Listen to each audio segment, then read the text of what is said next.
it doesn't matter. The point is the goods have entered inland. So number one, we need a vision. We have enough technocrats in Kenya that we can actually come up with a vision. A vision that touches on every sphere, from academics, governance, all these spheres. I had a young man say, when I get power, anyone that has stolen, I'm going to sue them. And I felt like asking him, do you know the judiciary is independent? Do you know the president cannot sue anyone?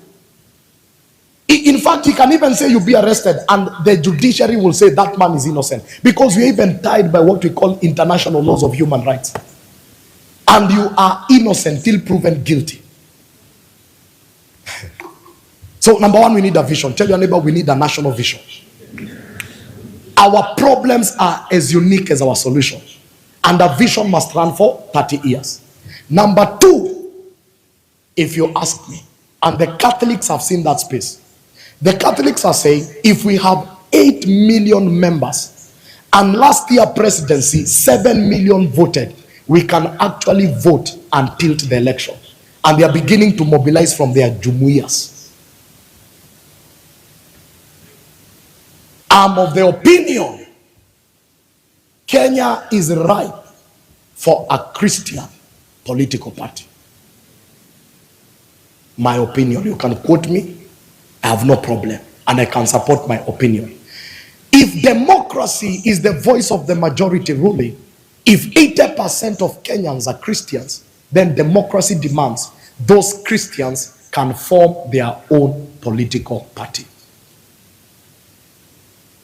It's only 10 million. I wish you can see the people forming political parties right now. You will be surprised. What is a political party? Is a party that takes people to power.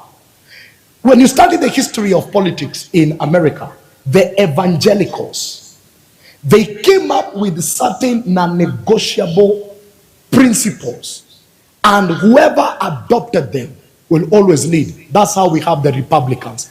We support family, we don't support abortion, we don't support all these things. That's the Republican. When you look at the values of the Republican, they were influenced by the evangelicals.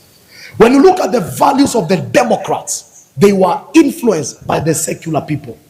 So that tells me, when we talk about a political party, it has nothing to do with a bishop becoming a president. It has everything to do with ideologies of our faith being captured, that we can come and say, in this political party, if you are found corrupt, there is a disciplinary team that will summon you. If we prove that actually you ate public money, we dissolve your leadership and we declare the position vacant. In this political party, you don't give us money, we actually finance your election. So that we owe no one, we have actually employed you. Because the truth is, Kenyans are not the employers.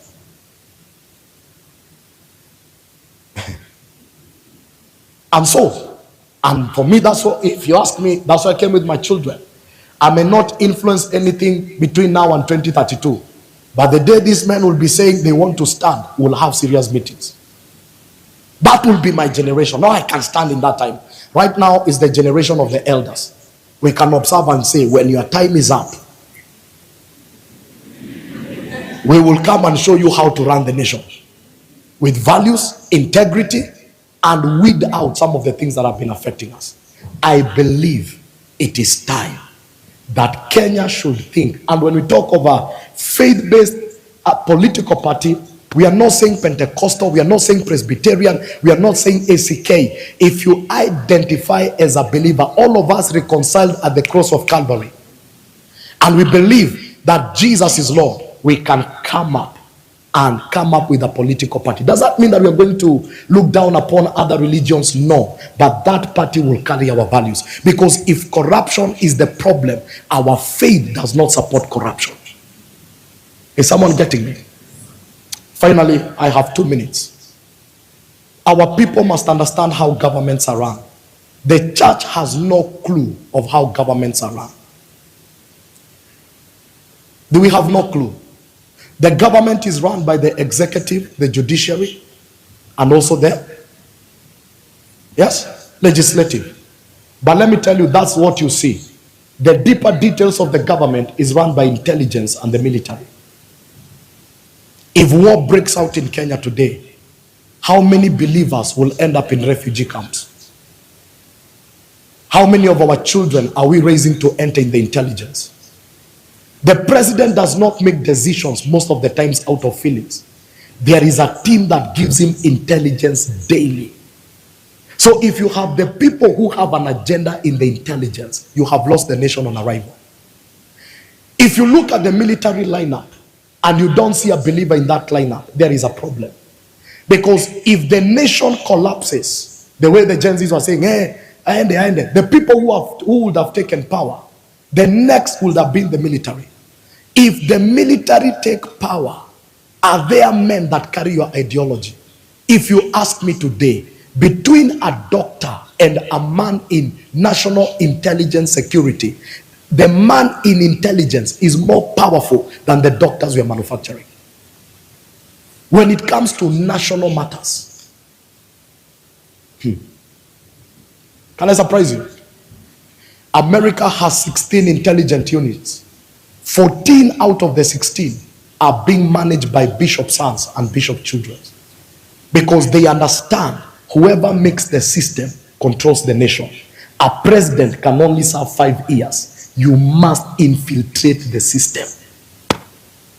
Conversations are not in State House. The 5-year tenure men can watch, but there are people governing the system. So the church must understand that prayer. Let's appreciate the visionary. No, let's just give him a standing ovation. Let's just stand. It's good to give honor where honor is due.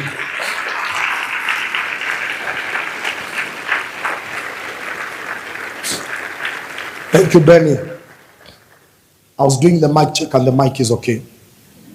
So the guests can come. I'm keeping my time, 1 minute. We have no clue of how governments run. And that's why, because of that lack of clue, we are more responsive and we are not strategic. Our problem today as Kenya, if I stand on behalf of the church actually saw it and the church said it. Our problem is not who sits on power, is the constitution. Read the history.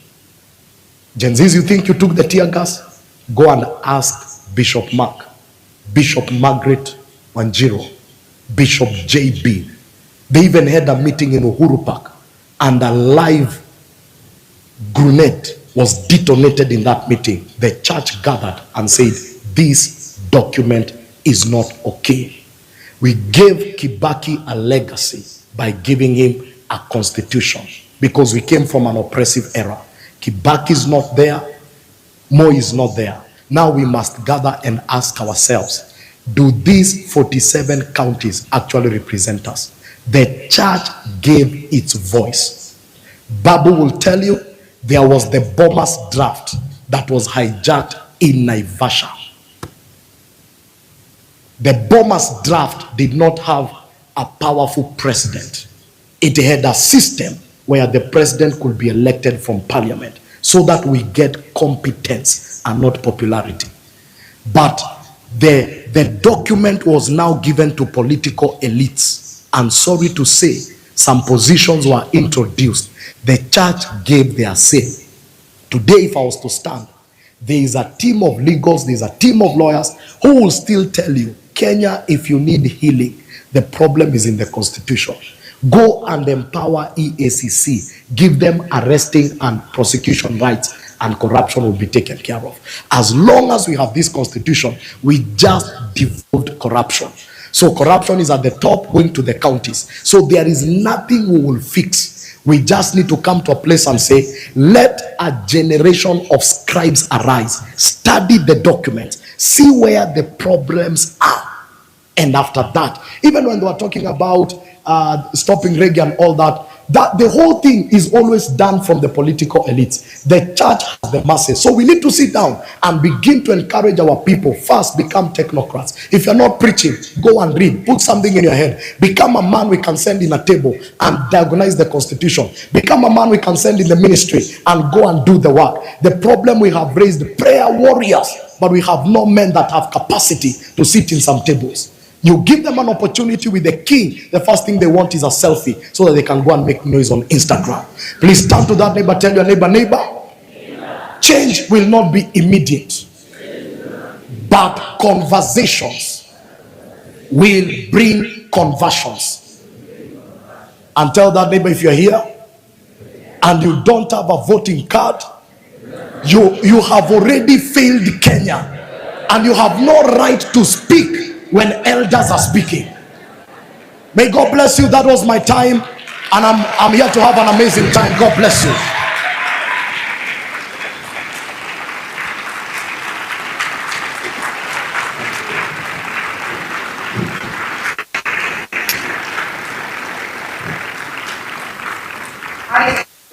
We cannot talk about nation building when you have time.